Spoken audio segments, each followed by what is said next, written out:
Hello दोस्तों, चलिए आज हम पढ़ेंगे प्लांट टिश्यू कल्चर प्रोसेस। तो चलिए शुरू करते हैं।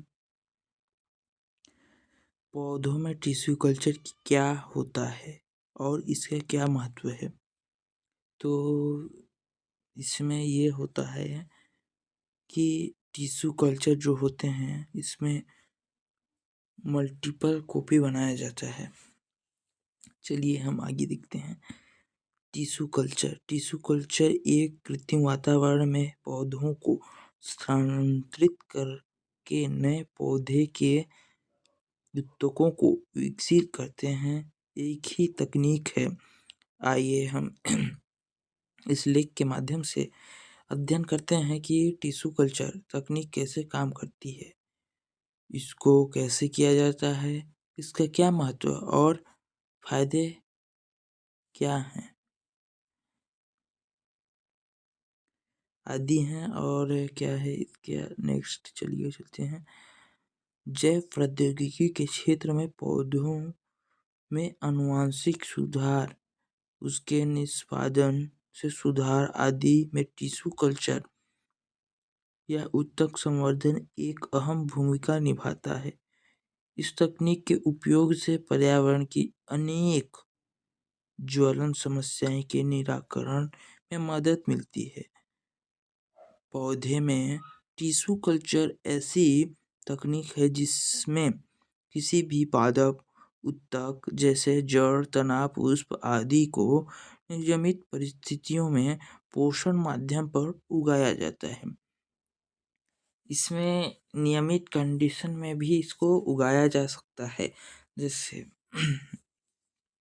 कैसा भी रहे वातावरण, इसको अपने हिसाब से ढाल सकते हैं। यह पूर्ण सततता के सिद्धांत पर आधारित है।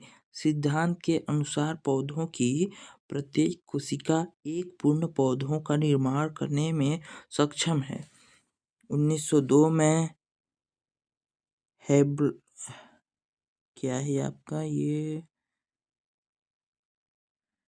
1902 में हैबरलैंड ने कोशिका की पूर्ण सततता की संकल्पना दी थी। इसलिए इन्हें पौधों के टिश्यू कल्चर का जनक कहा जाता है। इस प्रक्रिया में संवृद्धि मीडियम ग्रोथ या संवर्धन घोल कल्चर सॉल्यूशन महत्वपूर्ण है। इसका उपयोग पौधों के ऊतकों को बढ़ाने के लिए किया जाता है, क्योंकि इसमें जेली के रूप में विभिन्न पौधों के पोषक तत्व शामिल होते हैं, जो कि पौधों के विकास के लिए जरूरी हैं। चलिए नेक्स्ट पार्ट ये देखते हैं। इसमें ये प्रोसेस होता है। पहली ये हम इसमें ले लिए, ये इसमें पत्ती या आप जड़, तना, ये सब रूट भी ले सकते हैं। इसमें ये प्रोसेस होता है। इसमें ये सब इनके प्रोसेस हैं।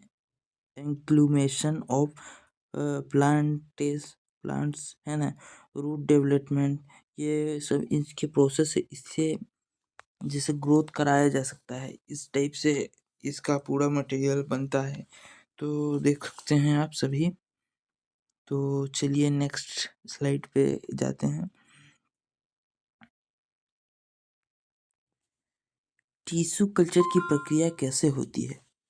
टिश्यू कल्चर की प्रक्रिया इस प्रकार से होती है। पौधे के ऊतकों का एक छोटा सा टुकड़ा उसके बढ़ते हुए ऊपरी भाग से लिया जाता है और एक जेली यानी छोटा सा, आप समझ सकते हैं, जेली में रखा जाता है। उसका मतलब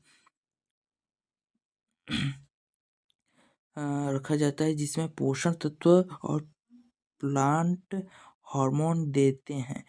ये हार्मोन पौधों के ऊतकों में कोशिकाओं को तेजी में विभाजित करते हैं, जो कोई कोशिकाओं का निर्माण करते हैं और एक जगह एकत्रित कर देते हैं, जिसे कैलस कहते हैं। कैलस कहा जाता है, कैलस, है ना। चलिए नेक्स्ट। फिर है आपका कैलस। कैलस को एक अन्य जेली में स्थानांतरित किया जाता है। उपयुक्त प्लांट हार्मोन होते हैं जो कि कैलस को जड़ों में विकसित करने के लिए उत्तेजित करते हैं। और ये तीसरा है आपका विकसित जड़ों के साथ कैलस को एक और जेली में स्थानांतरित किया जाता है जिसमें विभिन्न हार्मोन होते हैं जो कि पौधों के तने के विकास को प्रोत्साहित करते हैं।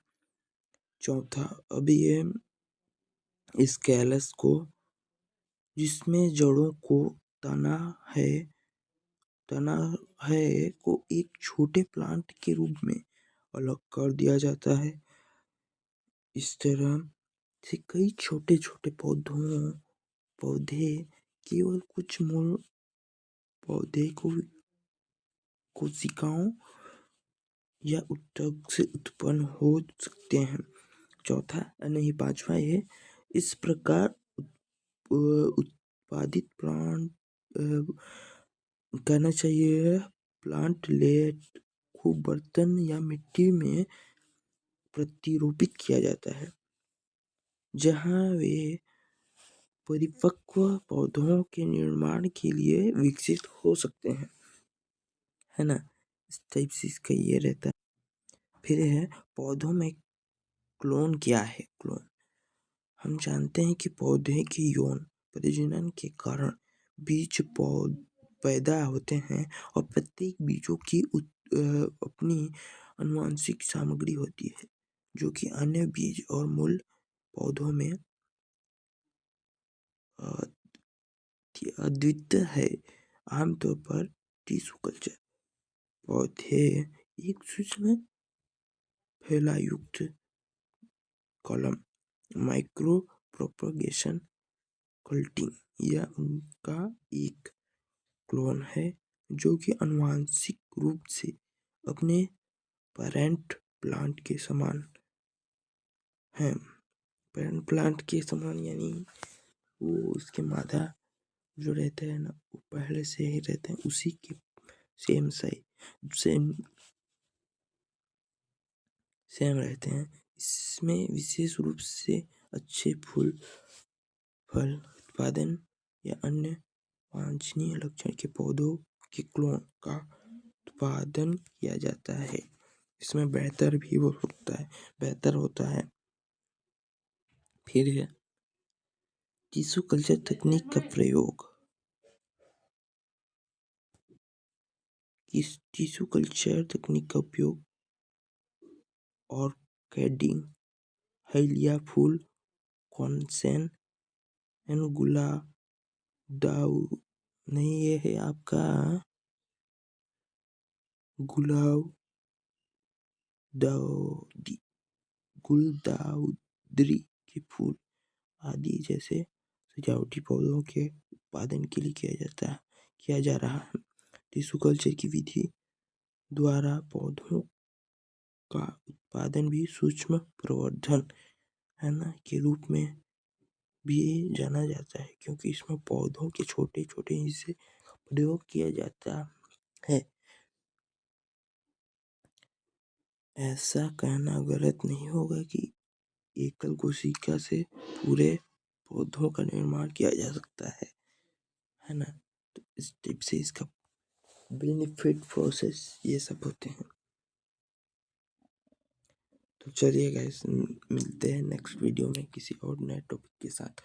और आपको किस टॉपिक पे चाहिए वीडियो आप कमेंट पे भी बोल सकते हैं। मैं इस से पूरी कोशिश करूँगा कि आपके हर कमेंट का मैं अपने डेडिकेटेड वीडियो में अपलोड कर सकूँ टॉपिक को। ठीक है गाइस, चलिए चलते हैं। Bye bye.